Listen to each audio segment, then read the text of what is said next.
Ya, kabar ada bank-bank bermasalah terus bergulir meski Badan Pemeriksa Keuangan sudah menegaskan bahwa OJK telah menindaklanjuti hasil pemeriksaan atas fungsi pengawasan OJK terhadap industri keuangan dan perbankan tahun 2019. Lantas berapa besar isu ini mempengaruhi industri perbankan di tanah air? Apa saja yang sudah dilakukan OJK untuk menindaklanjuti hasil pemeriksaan atas fungsi pengawasan OJK terhadap industri keuangan dan perbankan. Langsung saja kita akan membahasnya bersama dengan Deputi Komisioner Hubungan Masyarakat dan Logistik OJK, Bapak Anto Prabowo melalui sambungan Zoom saat ini. Pak Anto. Selamat sore Mbak Elisa dan pemirsa Berita Satu. Sore Pak Anto. Pak Anto, ini kalau kita lihat terkait dengan perkembangan perbankan kita atau apa yang sebenarnya bisa dikatakan apa yang sebenarnya terjadi dengan perbankan nasional kita saat ini, Pak Anto? Ya, baik. Terima kasih Mbak Elisa dan pemirsa sekalian. Jadi kami ingin mengawali dengan pemaparan mengenai kondisi permodalan dan likuiditas di industri perbankan kita. Jadi kalau dari sisi permodalan, jika kita lihat posisi di bulan Maret itu 21,67% itu CAR-nya, sementara di bulan April itu meningkat menjadi 22,08%. Ini juga kalau kita lihat di kondisi likuiditas, ya, kalau kita menggunakan rasio aset likuiditas dibandingkan dengan NCD-nya itu sekarang meningkat menjadi 117,70%. Meskipun demikian, memang kita menyikapi sekarang NPL gross ini meningkat dibandingkan bulan Maret. Maret itu tercatat 2,7, sekarang mencapai 2,8. Begitu juga memang ada penurunan di dana pihak ketiga. Ini memang sebagai suatu konsekuensi bahwa di 3 bulan terakhir kita mengalami perlambatan perekonomian. Namun secara industri itu tetap terjaga stabilitas sistem keuangan. Namun demikian memang ada beberapa bank yang saat ini memang sedang dalam proses untuk dilakukan penyehatan. Oke. Demikian. Ini kan kita tahu bahwa Pak Anto kemarin sempat beredar kabar yang memang apakah bank-bank ini bermasalah atau tidak. Tapi dengan tadi Anda jelaskan berarti kondisi perbankan saat ini bisa dikatakan cukup stabil sebenarnya, seperti itu ya Pak Anto? Ya, Mbak. Secara industri kita tetap terjaga dan kemudian masyarakat kemarin sempat termakan kepada viral berita lama.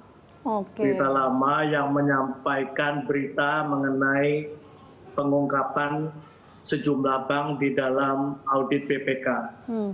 Nah itu pun alhamdulillah Ketua BPK juga sudah menyatakan bahwa masyarakat tidak perlu khawatir, bahwa atas temuan tersebut OJK sudah menindaklanjutinya. Oke, nah ini dia soal terkait dengan tindak lanjut. Apa juga upaya-upaya yang juga dilakukan oleh OJK terkait dengan perbankan ya, atau pemeriksaan perbankan sejauh ini sebenarnya Pak Anto? Ya, dalam proses pengawasan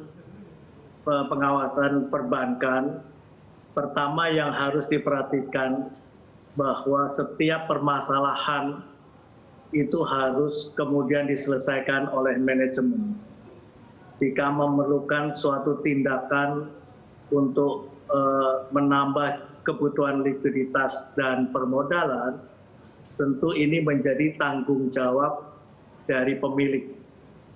Ini yang kemudian setiap saat kita monitor seberapa jauh komitmen dari manajemen dan pemilik untuk menyelesaikan masalah tersebut.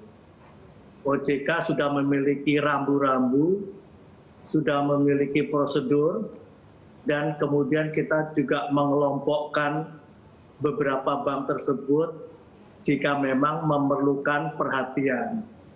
seperti itu. Jadi semuanya sudah ada prosedur tata caranya, dan ini yang kemudian kita ikuti dari hari ke hari. Dan kondisi ini kemarin sempat ganggu karena adanya viral berita-berita lama. Ini yang kemudian kami juga mengharapkan dan terima kasih dibantu khususnya dari Berita Satu untuk bisa menjelaskan kepada masyarakat bagaimana kondisi sebenarnya dari sistem perbankan kita. Nah, ini mumpung ada Pak Anto nih, bagaimana Anda meyakinkan tentunya kepada pemirsa Berita Satu ataupun kepada seluruh masyarakat Indonesia, meyakinkan bahwa saat ini kondisinya tetap aman, tentunya tidak perlu khawatir, perbankan cukup stabil. Bagaimana Anda meyakinkan itu, Pak Anto? Ya, Mbak Elisa, tadi sudah di awal saya sampaikan beberapa indikator-indikator secara industri. Baik. Jadi kondisi permodalan, kondisi likuiditas, kemudian kita memitigasi risiko kredit, itu dengan melakukan berbagai langkah-langkah yang sudah dilakukan OJK sejak Maret, itu dengan melakukan restrukturisasi. Restrukturisasi ini memiliki dua fokus. Pertama, fokus kepada perbankan.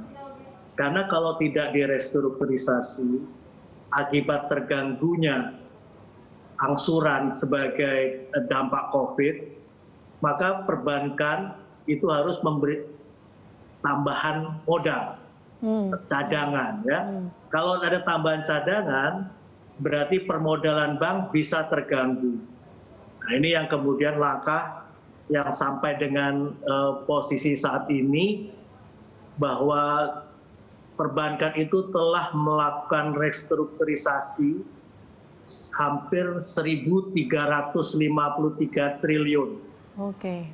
Ini mencakup 15,3 juta debitur. Ya. Oh sorry, itu potensinya. Jadi potensi yang akan direstruktur sekitar 1.353, mencakup 15,3 juta debitur. Sementara realisasinya saat ini mencapai 609 triliun dan mencakup hampir 6 juta debitur. Itu di perbankan. Program restrukturisasi yang sudah dilakukan. Sementara untuk di perusahaan pembiayaan itu saat ini sudah di restrukturisasi sebanyak 2,9 juta kontrak yang nilainya mencapai 93,7 triliun. Artinya apa? Ini membantu baik perbankan maupun perusahaan pembiayaan untuk memitigasi dampaknya terhadap permodalan. Oke. Gitu. Baik, berarti memang salah satu langkah yang sekarang menjadi atau upaya untuk meyakinkan masyarakat, diantaranya yang dilakukan OJK adalah tadi ya, restrukturisasi yang juga sudah dilakukan dari bulan Maret hingga saat ini pun juga terus dilakukan. Baik Pak Anto, kita akan lanjutkan perbincangan ini usai jeda. Pemirsa tetaplah bersama kami dalam Hot Ekonomi.